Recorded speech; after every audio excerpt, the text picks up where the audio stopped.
Dasturchilarga chet elda ish topishga top 5 ta platforma qani ketdi. LinkedIn. Juda ko'p yevropalik rekruterlar LinkedIndan faol foydalanadi. Bu yerda juda ko'p ish e'lonlari bor. Masofaviy ishlar ham topsanglar bo'ladi. Indeed. Turli manbalardan, jumladan kompaniyalar va kadr agentliklari saytlaridan ma'lumotlarni to'playdigan platforma. Bu yerda Yevropadagi va masofaviy ishlarni topishingiz mumkin. Glassdoor.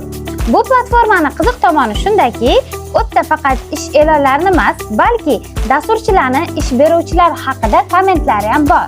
Maoshlar, ish jarayoni va kompaniyaning ichki muhiti haqida ma'lumot olish mumkin. Yures. Yevropa ittifoqining rasmiy sayti.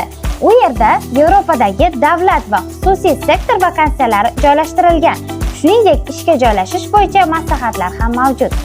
Monster xalqaro platforma bo'lib, Yevropada turli sohalardagi va yirik kompaniyalardagi ish o'rinlarini taklif qiladi.